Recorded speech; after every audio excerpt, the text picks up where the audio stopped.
এ plus পেতে কে না চায়? 22-এ এ প্লাস পেয়েছে প্রায় 14%, 23-এ তা ছিল 9% এবং এসএসসি 24 ব্যাচে এ প্লাস পেয়েছে প্রায় 10% স্টুডেন্ট। এ থেকে আমরা কি বুঝলাম? দিন দিন এ প্লাস পাওয়া কিন্তু অনেক কঠিন হয়ে যাচ্ছে। 25 ব্যাচ এসএসসিতে তোমার এ প্লাস নিশ্চিত করতে যা যা করতে হবে তাই থাকছে এই পুরো ভিডিও জুড়ে। এসএসসি 25 ব্যাচ, এই যে পিছনে প্ল্যানটা দেখতে পাচ্ছ, এটা হচ্ছে তোমাদের রোড টু এ প্লাস জার্নি।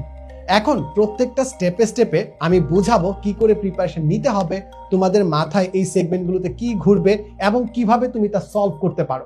তোমরা এখন ঠিক এই পজিশনটাতে আছো যেখানে তোমাদের সিলেবাস কিছু শেষ হয়েছে, কিছু বাকি আছে।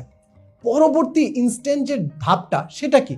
সেই ধাপটা হচ্ছে ফুল রিভিশন লাগবে। আমাদের পুরো বইটা রিভাইজ করতে হবে, কারণ আমাদের সামনে টেস্ট পরীক্ষা আসছে। টেস্ট পরীক্ষায় কিন্তু প্রথমবারের মতো তোমরা পুরো বই একসাথে ফুল মডেল টেস্ট বা